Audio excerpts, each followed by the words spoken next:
Harry believes this is El Sakiko because we've got Julien Lopetegui on one end and Erik Ten Hag, who's constantly embroiled with the word sack around his head. Let's talk about West Ham first because they've had an awful start to the season. Lost 4-1 to Spurs, completely capitulated. Beat Ipswich, but obviously that's Ipswich, no disrespect. Lost 5-1 to Liverpool, 1-1 against Brentford, 3-0 against Chelsea. And I think the problem they're having is they spent a lot of money and people thought they were going to be better than they were. I did. You did. Didn't you back them to finish like 7th or something? I backed them to finish higher than that. I think it was like 5th or something like that. That's crazy talk. But remember, we were doing shows together and I was heaping praise. Don't put my name in review. I did not say they were finishing. If he's going down, he's taking you with I'm him. taking you with me. And that's for calling me the body rather than the brains before the show started. I think that Tim Starting deserves a lot of credit in terms of identifying these players and bringing them in. It just hasn't gelled. Todibo next to Kilman doesn't look like it works. And when you talk to Wolves fans, they weren't crying that they lost Max Kilman. They were crying that they didn't replace him, but they were happy they got like 40 million for him.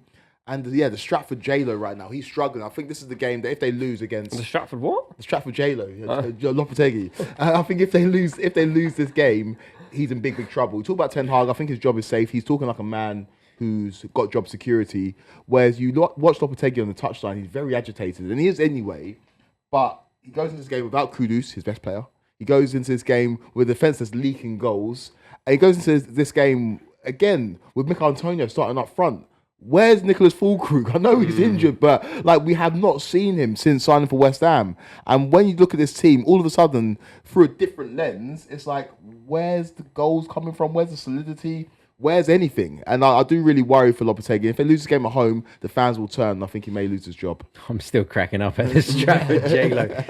Look, I was at one of West Ham games in pre-season, and I remember coming away from that game and thinking they're nowhere near ready. And I think this was the week before the season started. I looked at them and I thought, loads of new players. How do you fit them in? How do you get them all gelled? How do you get them all up to speed quick enough? But I thought by now that you'd start to see signs of improvement, and that improvement has just not happened. They obviously really desperately wanted David Moyes out. Large sections of their support base were calling for his head for a long, long time. He delivered that European trophy. Everybody was delighted, but probably at the same time a little bit wary of what was going to come next, which was David Moyes staying for another year. But now they're not in any better position, and they've gone out and spent money and they've brought in some really talented players. But I question whether Lopetegui is the right man to take them forward. He's not this expansive coach that people think he is. Not all Spanish coaches play that exciting sort of tiki-taka type football. That's something that I think people believe, but the reality is that there's a few that have adapted and play differently, and Lopetegui is one of them. So was this a massive step forward in terms of a managerial appointment? I don't think it was, and I think people are seeing that now. And I'll be surprised, based on what I've seen so far, if they finish in the top half of the table. Yeah, they're struggling. And I think it is exactly everything you both just said there, kind of like all comes down to these changes. I think West Ham were identifiable in Moyes' period because of how good they were defensively, how good they were on a counter-attack. And that was led by Jared Bowen playing as a 9. Now Antonio's up there, and I really like Antonio, but the problem they've got is they're throwing the ball up to him. He's making it stick, then giving it away. And this back line is now Wan-Bissaka, Todibo, Kilman, and Emerson. It's completely different to last season's back line.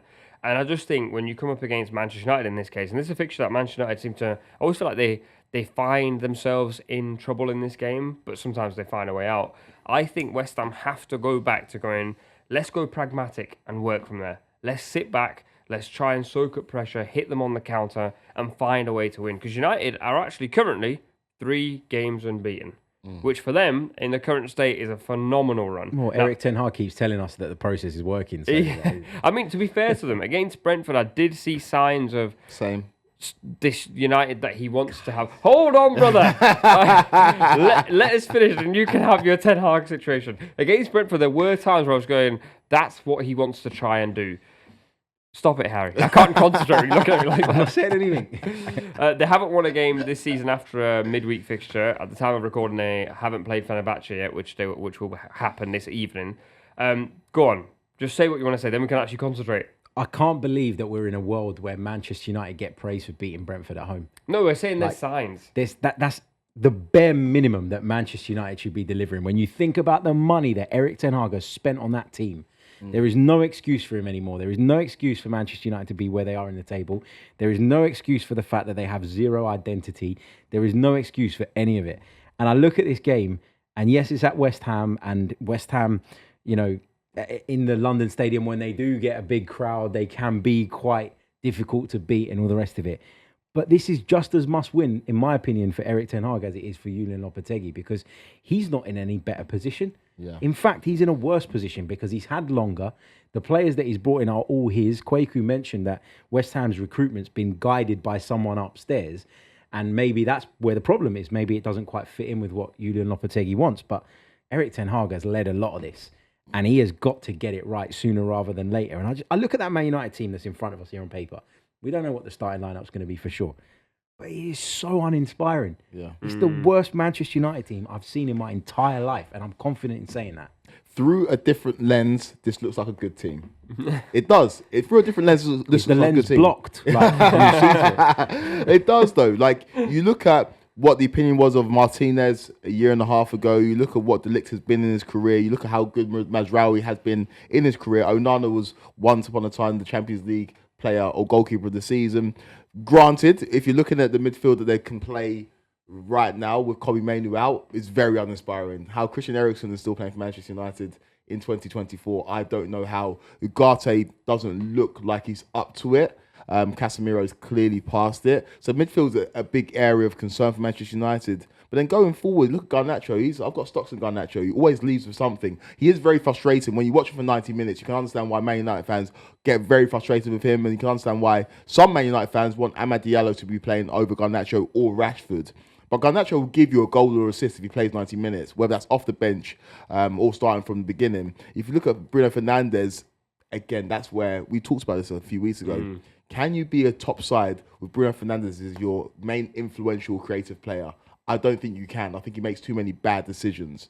And then Marcus Rashford blows hot and cold. So it's Man United team that... I can't lie, you said see it from a different lens. I just saw it from that lens. None of what you said was inspiring. Everything had a caveat. Okay, Højlund, Garnacho, when Mainoo's fit, and then you look at Martinez, De Ligt, Mazraoui, Onana. I think they've got some decent players. I don't think the manager's good enough. I don't think he is good enough. And if we believe Jason Wilcox, they've gone with this game model, they've signed players for the club as opposed to the manager, then they should be able to replace Ten Hag, and that new manager should be able to get the best out of those players who are at one point in their career have shown us quality. I think if Martinez had gone to Arsenal, we'd be talking about him as a quality player. There's points in De Ligt's career where he has been a quality player. And Højlund, I think, is a player that has come into his own. So I think Man United, I think you're being very, very harsh on them, Harry, and I understand it because they have not lived up to expectations, but there is still enough quality there to get the win against West Ham. I think a lot of these players, I would look at them and say, he's a good squad player. He's a good squad player. Like, really? Rasmus Højlund at this stage in his career, do I want to pin all my hopes on him? No. But would I quite like to bring him off the bench and see him develop that way? Yeah, I would. But Man United have decided to go down that route. Garnacho is a moments guy. I'd love to have him in my squad.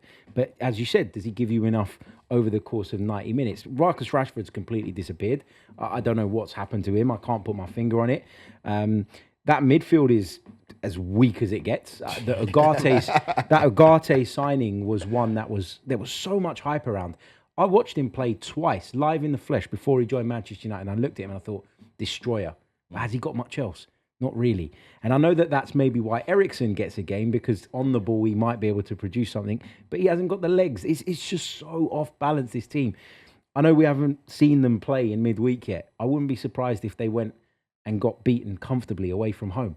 And then you're talking about Erik ten Hag again. Fenerbahce 6-0. Yeah, maybe they do. But again, it's Manchester United. They should beat Fenerbahce. Yeah. So, but what you just said there is two sides of a completely different coin that you're like rating United from. You're saying United should beat Fenerbahce because they're Manchester United. At the same time, you're saying Manchester United, this 11 isn't good enough. No, but you can't have both. No, I'm demonstrating the point that Manchester United are so far off of where they're supposed to be as a football club.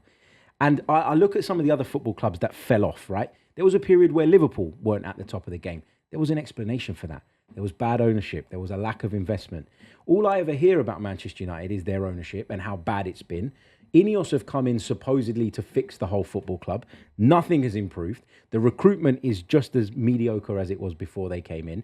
They've not got the minerals, for want of a better term, to part ways with a manager that clearly isn't up to speed. And the whole standard at Manchester United is just in the gutter, and there's no explanation for it because they go and they spend. It's not like other clubs that have been through these periods where other factors have prevented them building the squad required. Erik ten Hag has spent tons and tons and tons of money, and they should be beating Fenerbahce because they're Manchester United, and that's the standard. The fact that we're looking at that and saying that they might not, or I'm saying that they might not, says everything about where they are today. Yeah. All right, well, that was your West Ham Manchester United preview. Score prediction, Kweku. Such a tough one to call. I think Man United go on the road, and the final nail in the coffin for Stratford J-Lo. I think Man United win this game 2-0. I want him to stay just so more people can catch on to that name. I'm going to go for I fancy West Ham to get their lift-off result. West Ham 1, Manchester United 0. I think 2-2. Both of these teams can't defend. I think it will be messy goals, loads of like horror chances and horror misses as well. Let us know in the comments what you think's going to happen.